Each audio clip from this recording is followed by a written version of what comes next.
mas estamos aqui para ouvir a palavra de Deus, amém? Para podermos aprender um pouco mais daquilo que Deus tem na sua palavra, para nos edificar, para nos ensinar, para nos redarguir, para nos repreender, para também nos consolar e nos alegrar, amém? E eu creio que essa palavra vai abençoar a sua vida, em nome de Jesus. Abre lá em Cantares de Salomão. Eu tenho até brincado com algumas pessoas que ultimamente parece que eu estou me sentindo como Salomão no fim dos seus dias, quando ele já está meio pensador da vida, né? Ele já não está muito querendo buscar a glória de Deus, o poder, já não está mais buscando que o templo se enche da glória, ele já está mais pensativo, ele já está mais refletindo sobre as circunstâncias da vida, né? Mas é só brincadeira, irmão, porque eu ainda não cheguei ainda nesses dias ainda. Cantares de Salomão. Dificilmente falamos sobre cantares aqui na igreja, ou até mesmo em algumas pregações que você ouve por aí, não é verdade? Porque quando falamos de cantares, imaginamos já que deve ser uma palavra para os casais, deve ser uma palavra para os relacionamentos, casamentos, marido e mulher, né? E Salomão, Cantares, realmente ele tem muitas figuras em que fala do amor do esposo para a esposa e vice-versa, fala muito sobre essa paixão ardente, né, da noiva com o noivo. Tem muitas figuras ali relacionadas ao tema amor, né? Mas hoje nós não vamos falar sobre essas figuras relacionadas ao casamento, à aliança, né? Nós vamos falar hoje, Cantares tem muitas figuras interessantes. Eu sou apaixonado pelo Velho Testamento porque eu consigo assim enxergar muitas figuras no Velho Testamento, muitas imagens de Cristo, coisas que refletem e nos arremetem até o nosso Senhor Jesus. Infelizmente tem tido muitos erros, digamos, interpretações muito loucas na parte do Velho Testamento, e principalmente em Cantares, né? Mas eu creio com sabedoria nós podemos sim cavucar aqui nesse livro da Bíblia e descobrir muitas coisas interessantes, amém? Cantares de Salomão, no capítulo 4, versículo 16. Capítulo 4, versículo 16. Levanta-te, vento norte, e vem tu, vento sul, assopra no meu jardim, para que se derrame os seus aromas. Se viesse o meu amado para o seu jardim e comesse os seus frutos excelentes. A Bíblia diz que nós somos o jardim de Deus. E o que é um jardim? O jardim do hebraico gan significa um lugar cercado, um lugar guardado. De todas as terras é um lugar separado. E assim é a igreja do Senhor, irmão. A igreja de Deus, ela é separada do mundo. Ela é guardada, ela é cercada do mundo. Jesus, ele disse que nós somos o povo escolhido de Deus, o povo adquirido do Senhor, uma nação santa. Lá em 1 Pedro, capítulo 2, no versículo 9, diz isso, que nós somos a geração eleita, nós somos a nação santa, o povo adquirido pelo Senhor. Nós não fazemos parte mais do mundo. Antes havia uma separação entre nós e o mundo, mas essa separação, ela foi derribada. A parede que nos separava caiu. Jesus morreu na cruz e a sua morte e o seu sacrifício por meio da cruz derrubou a parede que nos separava dele. Então agora se levantou uma outra parede, a parede que deve nos separar do mundo. E essa parede, ela deve ser muito grande, ampla, a cada dia ela deve crescer, mas porque nós não pertencemos mais ao mundo, porque agora nós fazemos parte do jardim de Deus, somos o povo escolhido. O jardim, ele não é uma terra pública, o jardim, ele não é um deserto, o jardim não é uma área inabitada, o jardim é um lugar exclusivo e separado. Assim somos nós, a igreja de Deus, irmãos. Somos exclusivos do Senhor, comprados pelo sangue de Jesus, separados para Ele, cercados, guardados dEle, para que não vivamos mais no mundo, mas para que vivamos somente para o Senhor, escolhidos por Ele, uma nação diferente das outras nações, um povo que não é assemelhado a outros povos, pessoas diferentes, que se comportam, que pensam, que agem, que falam diferente das pessoas do mundo. Assim somos nós, a igreja do Senhor.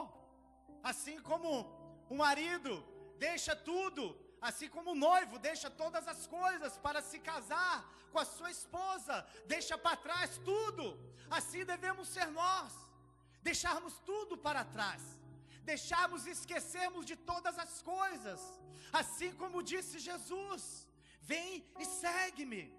E assim, não devemos pensar nos nossos bois, não devemos pensar nos nossos casamentos, não devemos pensar nas nossas terras, devemos deixar tudo, deixar os barcos, deixar as nossas coisas para seguir a Jesus, porque somos uma nação separada,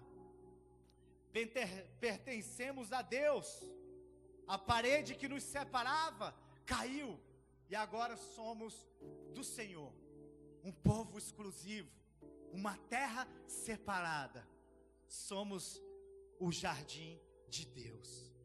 Em João no capítulo 15, versículo 19, Jesus diz: eu escolhi a vós, e vós não pertenceis mais a este mundo. Nós não pertencemos mais a este mundo, a esta era, a esse sistema que reina e domina o mundo. E por causa disso, o mundo, nesse versículo, Jesus diz: o mundo nos odeia, e nós também devemos odiar o mundo. Nós não devemos mais ter prazer nesse mundo, nós não devemos mais nos amoldar a este mundo, mas precisamos renovar a nossa mente, o nosso entendimento, a nossa vida. Devemos transformar, sermos renovados pela palavra de Deus.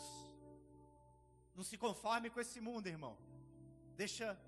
Deixa-se ser renovado e transformado pela palavra de Deus, porque você é o jardim do Senhor. Nós, a igreja, somos o jardim do rei, e o jardim do rei é um lugar separado. O jardim do rei também é um lugar de ordem, é um lugar de ordem. Quando você vê um jardim, quantos gostam de contemplar o jardim? É tão belo, não é verdade? A pastora, ela cultiva o seu jardim lá, creio que muitos cultivam nas suas casas um jardim, mas quantos jardins não é tão belo de se ver um jardim, cada estrutura no seu lugar, as folhas bem aparadas, você não vê no chão sujeira, você não vê galhos, você não vê folhas, não é verdade? Você vê os cercados nas mesmas alturas, os canteiros proporcionais, plantas distintas, coloridas, com as suas cores, suas belezas, tudo bem arrumado, como deve ser um jardim, não é verdade? E é lindo, maravilhoso ver um jardim assim. E assim também deve ser a igreja, irmão. A igreja de Deus, ela precisa estar tudo em ordem. Pastores, presbíteros, diáconos, líderes, membros, todos precisam estar em ordem dentro da igreja. Cada um cumprindo com o seu papel, cada um exercendo a sua função. Tudo isso buscando o único objetivo, a glória de Deus. Cada um cumprindo com o seu papel. 1 Coríntios, no capítulo 12.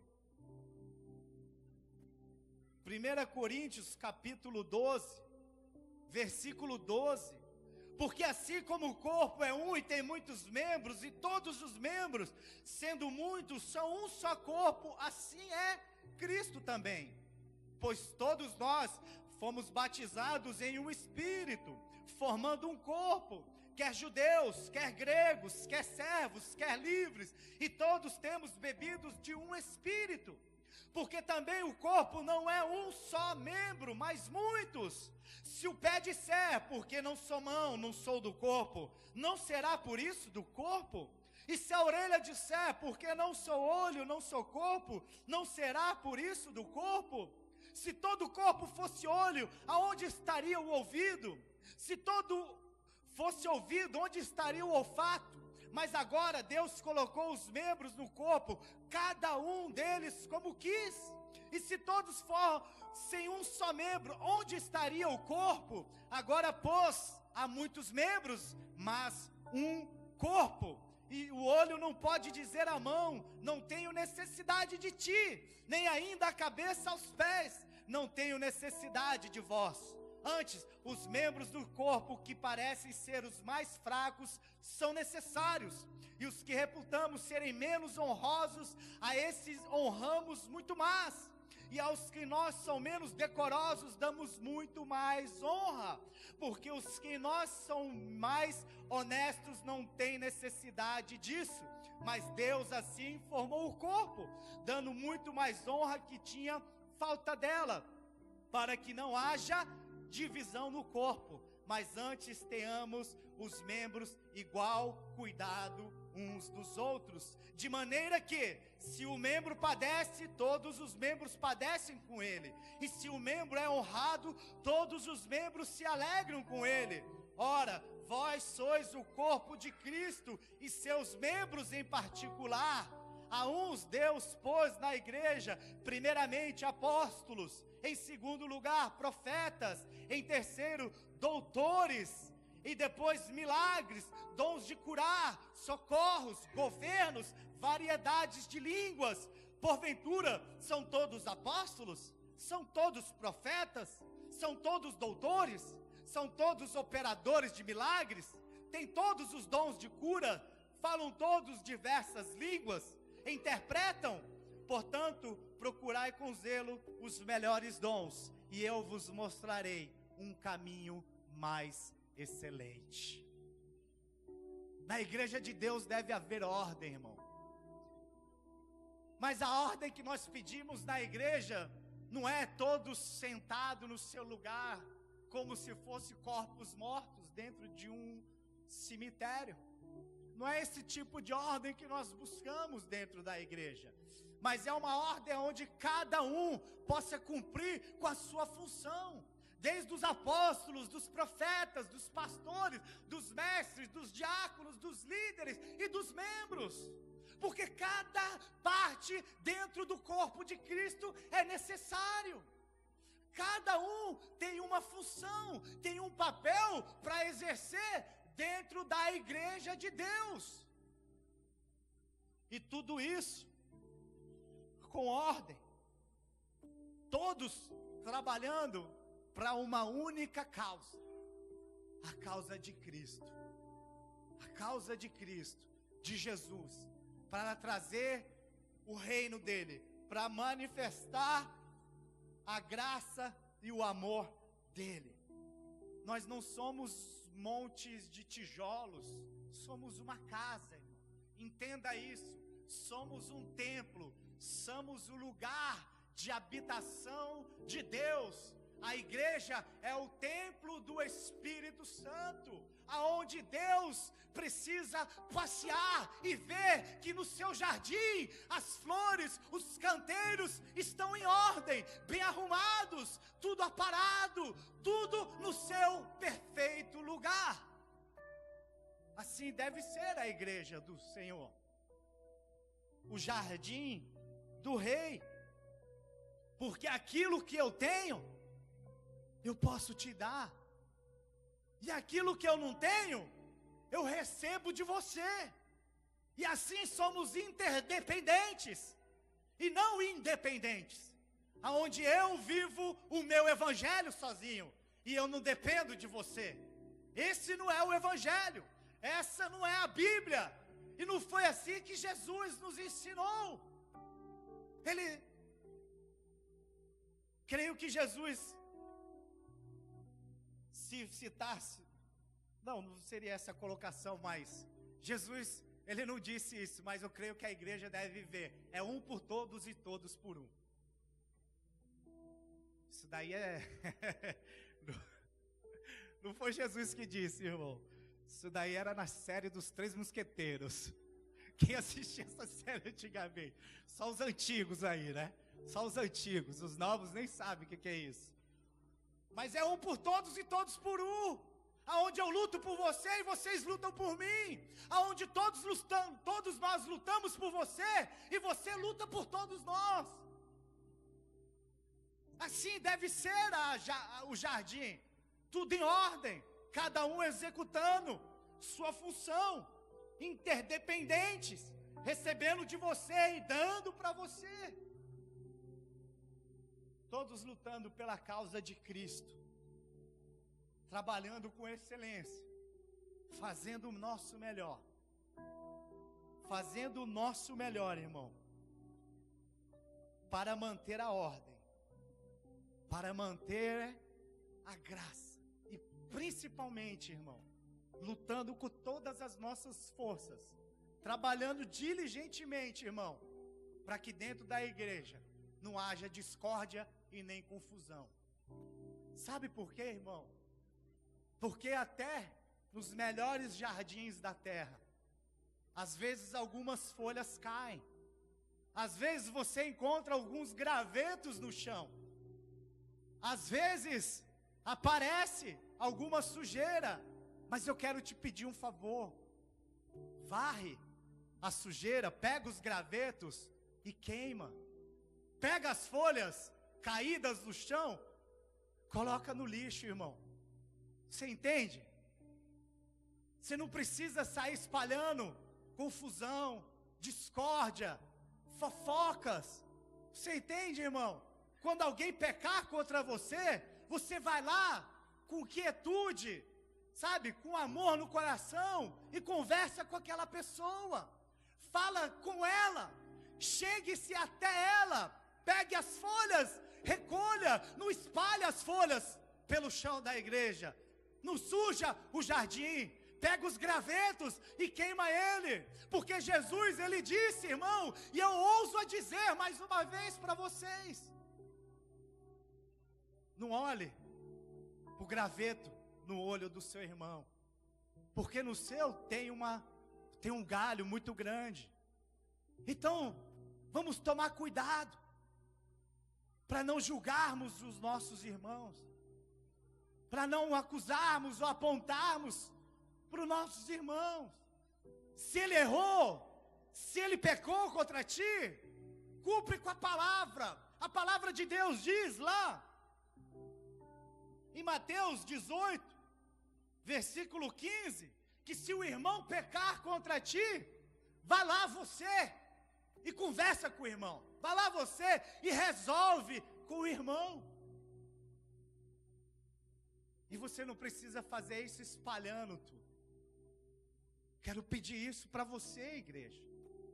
Não espalhe as folhas, não espalhe os gravetos, não suje o jardim do rei, porque o jardim é um lugar de ordem, o jardim é um lugar de beleza, para que quando o nosso rei venha passear no seu jardim, ele possa encontrar prazer no nosso jardim. Pegue toda a discórdia, pegue todo pecado que alguém, toda ofensa, recolhe, joga no lixo e aprenda, irmão, a perdoar. Aprenda a perdoar, irmão. Lá nessa mesma passagem, Jesus ele fala, vá lá e repreende, você e ele. Se ele não te ouvir, vá lá, você e mais uma testemunha. Se ele não te ouvir, diz à igreja, para a igreja ir lá e repreender também. E aí ele fala, ele completa, contando a parábola do credor incompassivo, aonde aquele servo tinha uma dívida com o seu senhor, mas era uma dívida muito grande, ele não tinha como pagar. Então o seu senhor foi lá e perdoou a dívida do servo. E o servo tinha um conservo que lhe devia uma pequena quantia. Então aquele servo não quis perdoar o seu conservo. Então, no final da parábola, Jesus diz que aquele servo receberia uma punição, receberia tormento, porque ele não foi capaz de perdoar, sendo que ele foi perdoado, e uma dívida grande. Você entende? A dívida que eu e você tínhamos com Jesus, ela era grande, irmão, era impagável, ela não tinha preço, nada era capaz de pagar a nossa dívida com Deus. Mas Ele nos perdoou, Ele morreu, Ele pagou a nossa dívida. E por que você não será capaz de pagar ou de perdoar a ofensa do seu irmão? Se ela é tão pequena, se ela é uma moeda de 10 ienes, por que você vai reter o perdão? E eu me ouso a dizer, irmão, perdoe, porque amanhã você vai precisar de perdão. Porque não somos perfeitos, irmão. Às vezes erramos, às vezes falhamos. Então perdoe. Perdoe, para que o nosso rei encontre prazer no seu jardim. O jardim do rei é um lugar de beleza também, irmãos. É um lugar aonde as mais belas flores da terra são recolhidas e trazidas para o jardim. Tulipas, lírios, rosas, lindas flores plantadas, para que ali haja beleza, haja, possa encantar e maravilhar as pessoas quando elas veem o jardim. E tal deveria ser a igreja também, amados. Na igreja deveria haver essa beleza, a santidade, o zelo, a devoção, o amor, irmão. Dentro da igreja deveria ter beleza, deve-se ter beleza, porque se não se encontra lá fora no mundo, se lá você não vê os belos lírios, as mais belas rosas, tulipas, elas devem ser encontradas aqui dentro da igreja. Eles devem olhar para o canteiro da igreja e ver que aqui as mais belas flores estão plantadas. Eles devem olhar para nós e ver, irmãos, beleza dentro da igreja. Eles precisam, o mundo precisa olhar para a igreja e contemplar a igreja.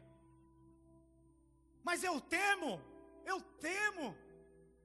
que não seja isso que eles estão vendo, que não seja as mais belas flores. Eu temo que eles estejam vendo flores murchas, desbotadas, sem cor, sem vida. Eu temo por isso, irmãos, que eles olhem para nós e não vejam um belo jardim. Jesus, ele disse que a nossa justiça, ela deveria exceder as dos escribas e fariseus. Aqueles homens, eles eram justos, aqueles homens praticavam a lei, conheciam a lei. E Jesus falou que a nossa justiça deve exceder as deles. Sabe o que Jesus nos diz?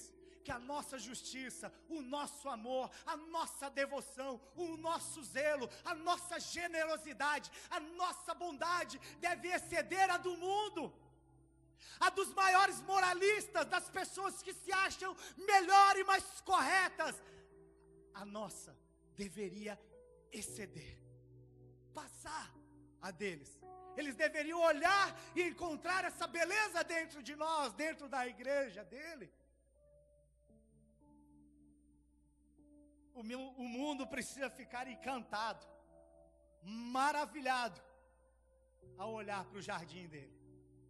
Deveria ver os lírios mais belos, as rosas mais lindas, aqui no jardim do rei.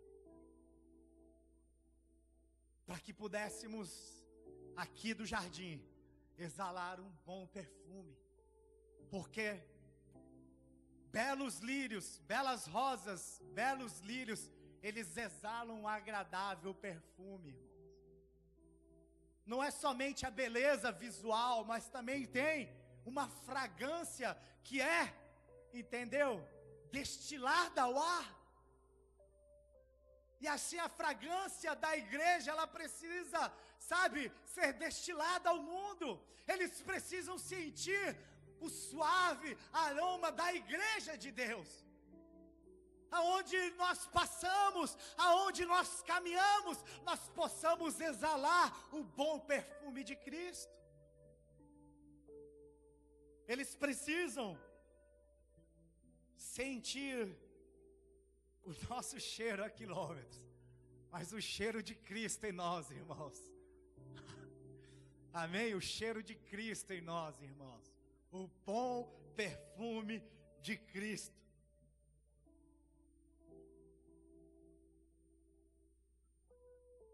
Lá em 2 Coríntios 2,14 diz isto, que para nós sempre sermos conduzidos em triunfo e que por meio de nós manifeste em todo lugar a fragrância do conhecimento de Cristo, porque nós somos para com Deus o bom perfume de Cristo. Amém?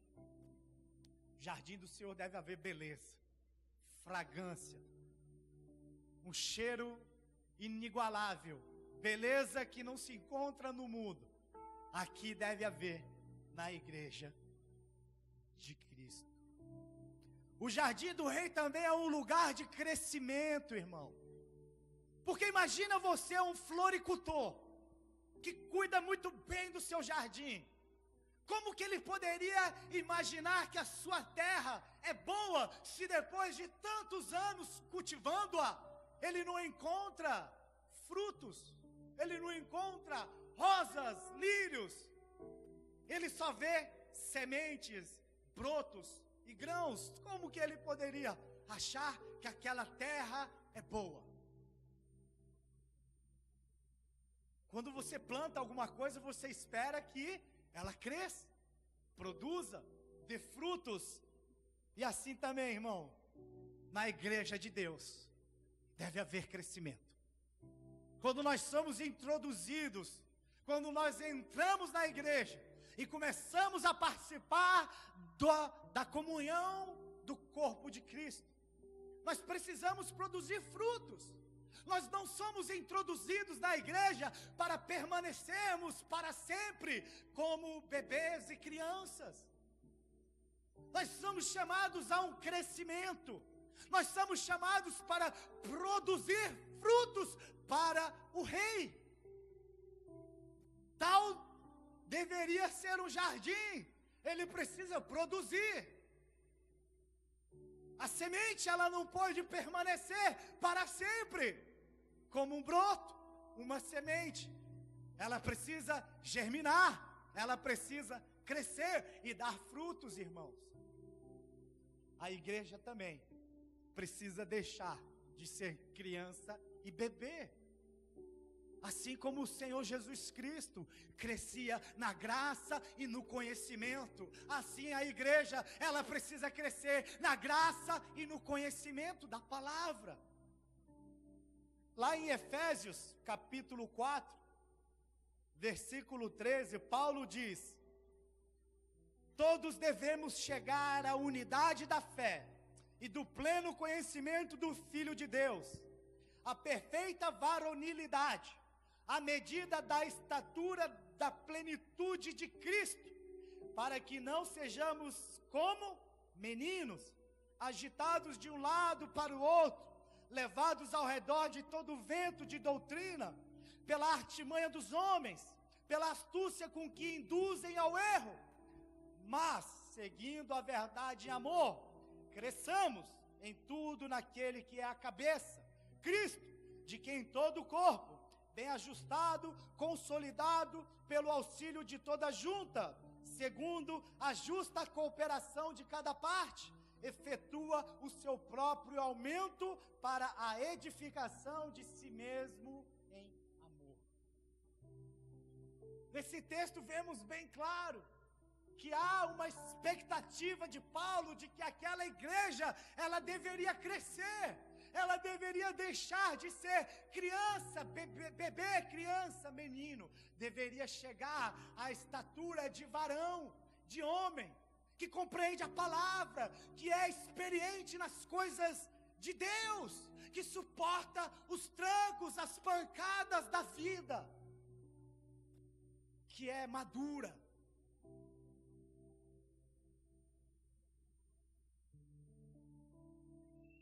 Dentro da igreja, precisa haver um crescimento espiritual de todos nós, irmão.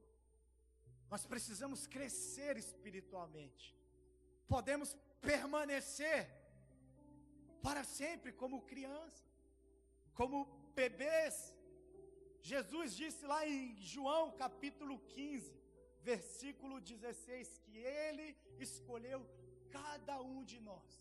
Você não é cristão e não está dentro de uma igreja por acaso. Não foi Big Bang, não foi sorte, não foi coincidência, não foi, entendeu? O destino, foi Deus que escolheu você e te plantou no jardim dele. Ele escolheu cada um de nós. Não fomos nós que escolhemos servir, conhecer a Jesus. Não foi, irmão, porque se dependesse de nós, onde nós estaríamos, não é verdade? Você não estaria aqui agora, eu estaria lá na praia, surfando, você, não sei onde você estaria, mas se dependesse de você, você não estaria aqui. Mas nós estamos aqui porque nós fomos escolhidos por Ele. Ele escolheu cada um de nós, para Ele, para sermos dEle, para sermos suas flores no jardim dele. E Ele nos escolheu para que também nós possamos dar frutos. Eu escolhi a vós e vos designei para que vades e deis fruto. O cristão, ele não pode permanecer sem dar frutos. Ele não pode permanecer estéril. Ele precisa dar frutos para o reino. E às vezes a gente olha para a igreja e a gente vê, irmãos, alguns galhos carregados de frutos, não é verdade? Você vê às vezes 1, 2, sabe aqueles galhos frágeis que tem 4, 5 frutos, 6, 7, parece até que está assim envergado, vai quebrar. Você já viu? Esses dias eu passei e vi um pé de caqui. Parecia que ia tombar o negócio, estava quase no chão de tanto caqui que tinha. É época de caqui agora. Tinha tanto fruto, se é no Brasil não tinha nenhum, né? No Japão estava lotado. Se fosse no Brasil, todo mundo já tinha pego tudo. E tudo madurinho, que já tinha até uns caindo. E a gente vê assim na igreja, 1, 2 irmãos, que está assim, sabe, dando muito fruto, e parece que vai cair, envergar. Mas eu oro para que Deus sustente esses irmãos na graça e no poder dEle. Mas às vezes a gente vê muitos irmãos dentro da igreja, que parece aqueles galhos que só tem um frutinho, e está lá no finzinho do pé. Você já viu aquelas mangueiras que você olha lá e posta aquela manga lá no finzinho, último, parece, meu Deus, como é que você vai tirar aquela manga? Pega pedra, joga, né, lá, você joga pedra, joga estilingue, joga a barra com linha, né, e joga e tenta laçar e tirar aquela manga, e às vezes você vê vários irmãos assim dentro da igreja, que só tem um fruto pequeno, irmão.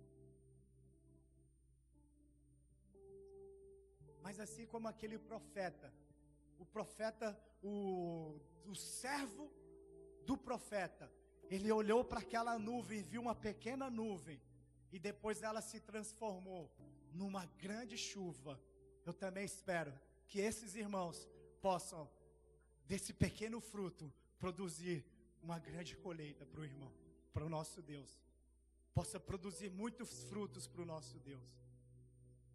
Mas irmãos, a verdade é que olhamos para a igreja e vemos muitos galhos estéreis, galhos que não estão dando frutos, galhos que estão secos, galhos que você procura por frutos e não vê, e passou-se 1, 2, 3, 4, 5, 6, 10, 20 anos, e o viticultor vem procurar fruto, e ele não acha. E o meu medo, a minha preocupação, irmãos, é que ele venha e diga isso: há 3 anos venho procurar fruto nesta figueira e não acho. Corta, porque ela não produz mais. Para que ela está ocupando inutilmente a terra? Esse é o meu medo, irmão, minha preocupação, de que muitos de nós venhamos a ser cortados, porque não estamos produzindo fruto para o reino, fruto. Então, o viticultor, então o agricultor, Deus, o nosso Pai, quando Ele vir procurar os nossos frutos, cadê? Cadê os nossos talentos enterrados? Cadê os frutos que nós devemos dar? Estéreis. Jesus disse que nós somos o ramo e Ele é a videira. O Pai é o agricultor, e todo ramo que está na videira precisa produzir fruto. E se não produz, então Ele corta e lança no fogo. E lança no fogo. Deus plantou-nos no jardim dele, para que a gente produza fruto, igreja. Nós precisamos produzir fruto para Deus. Por último, irmão, o jardim do rei também é um lugar de abrigo e de provisão para os pequenos insetos. Joaninha, cigarra, tatu-bola, borboleta, abelha, passarinhos. Para esses pequenos insetos, o jardim, ele é provisão e abrigo. Esses insetos insignificantes, no jardim eles encontram, irmão, tudo isso. Porque jardim não é lugar para animal grande, animal pesado, animal imponente. Não, o jardim do rei não é para esse tipo de animais. Mas o jardim do rei é para aquelas pessoas insignificantes, que o mundo olha e não dá nada, que as pessoas menosprezam e desvalorizam, aonde lá fora elas são como um zero à esquerda, Mas quando elas chegam aqui dentro, Jesus chega ao lado delas e elas se tornam 10. Elas se tornam valiosas e preciosas. Então elas vêm aqui, elas encontram abrigo, elas encontram proteção, elas encontram sustento, provisão, alimento. O jardim do rei é o lugar, sim, para os pobres e humildes de coração. Jesus diz lá em Mateus capítulo 13, versículo 31, uma parábola. O reino dos céus é semelhante a um grão de mostarda, que o homem tomou e plantou no seu campo, o qual é, na verdade, a menor de todas as sementes, e crescida é maior do que as hortaliças, e se torna árvore, de modo que as aves do céu vêm aninhar-se nos seus ramos. Assim é a igreja de Deus. Ela se torna uma árvore onde os pecadores, aonde os insignificantes, aonde os desprezados, os desvalorizados, aonde as pessoas lá fora, elas encontram um lugar de abrigo. A igreja de Deus, os cansados de espírito, podem encontrar sombra e descanso. Aqueles que são humildes podem encontrar perdão e graça. Os quebrantados podem encontrar cura para a sua alma. Os pequeninos podem encontrar sabedoria para os seus caminhos. Os enfermos podem achar bálsamo de cura para as suas chagas. Os famintos podem encontrar o verdadeiro pão. Os sedentos conseguem saciar a sua sede nas fontes de águas vivas. Bem-aventurados humildes de espírito, porque deles é o reino de Deus. Bem-aventurados que choram, porque serão consolados. Bem-aventurados os mansos, porque herdarão a terra. Bem-aventurados que têm fome e sede de justiça, porque serão fartos. Bem-aventurados os misericordiosos, porque alcançarão misericórdia. Bem-aventurados limpos de coração, porque verão a Deus. Bem-aventurados pacificadores, porque serão chamados os filhos de Deus. Bem-aventurados os perseguidos por causa da justiça, porque deles é o reino dos céus. O jardim do rei é o lugar de abrigo, irmão, e de provisão para toda essa classe de excluídos.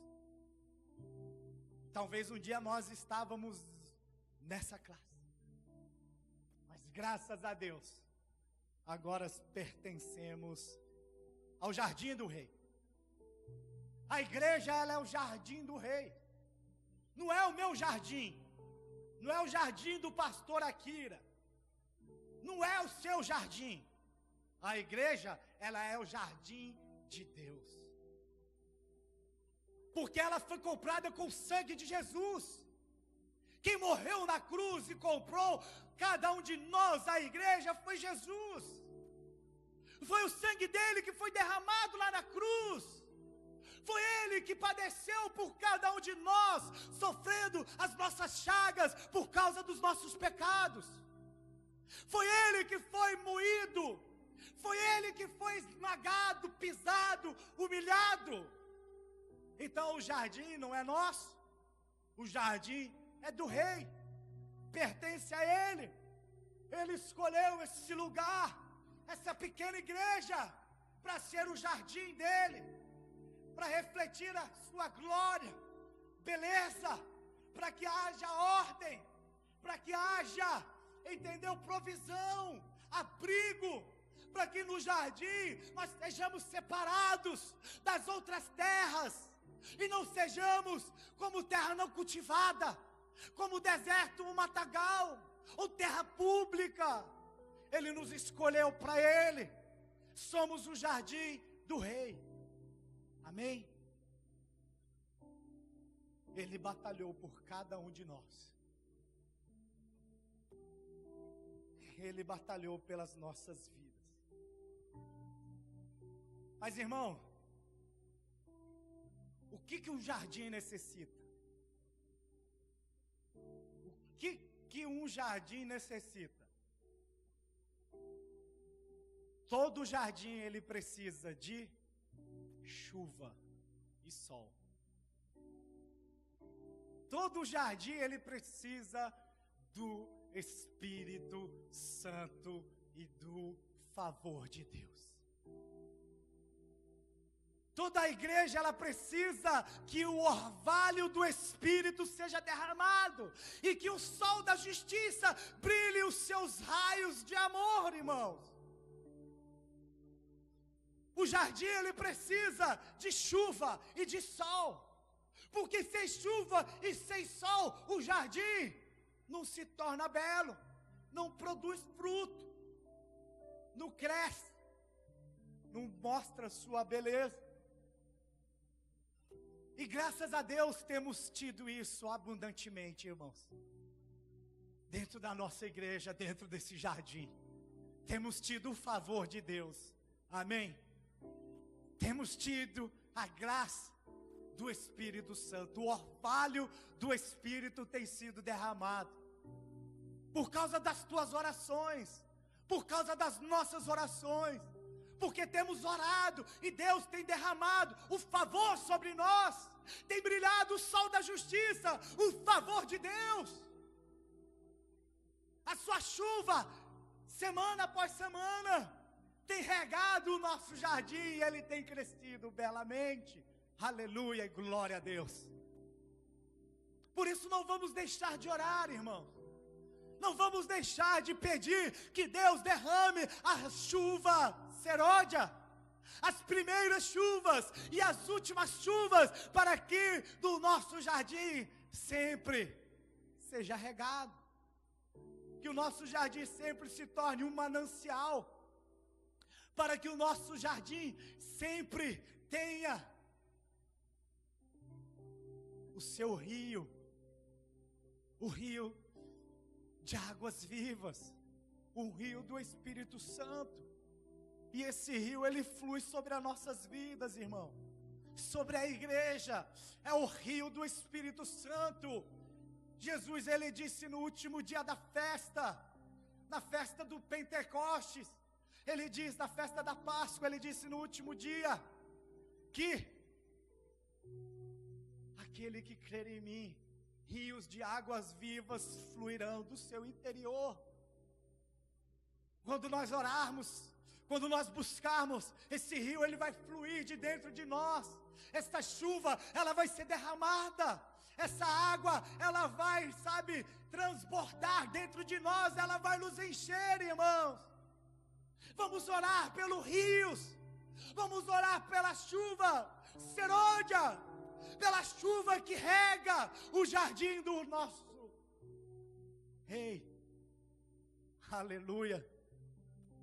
Posso contar com as tuas orações? Essa igreja pode contar com as tuas orações? Eu sei que muitos de vocês estão ocupados e não podem vir às terças-feiras orar. Terça-feira nós temos o culto, nós oramos. Separamos esse dia para orar, irmãos. E eu sei que muitos de vocês não podem vir porque estão ocupados com as coisas do lar. Tem que cuidar da família, tem que cuidar dos filhos. E glória a Deus, porque nunca pediríamos que você deixe, eu negligencie a sua família para poder estar aqui. Mas se você tiver um tempo ocioso, nos ajude aqui, irmão, e venha orar conosco. Venha aqui, irmão, poder regar esse jardim. Mas mesmo que você não possa vir, ore por nós lá na sua casa. Ore por nós lá no seu canto, no seu quarto, na sua casa, irmão. Não deixa de orar. Porque a igreja, ela só poderá se tornar o jardim como Deus quer, através da oração, através do favor, através da graça, da chuva. E tudo isso por meio da oração. Vamos orar a Deus. Não deixa de orar, irmão. Não deixa de orar pela igreja. Não deixa de orar pelo povo, pelo jardim. Não deixa de orar para que o favor de Deus esteja sobre nós. Amém? Que não se apartem de nós nem a chuva nem o sol, porque precisamos dele para o nosso crescimento. Precisamos do sol e do orvalho para nos mantermos unidos e em ordem. Precisamos do sol e do orvalho para mostrar ao mundo a nossa beleza e exalar o bom perfume. Precisamos do Espírito e de Deus. Vamos se levantar?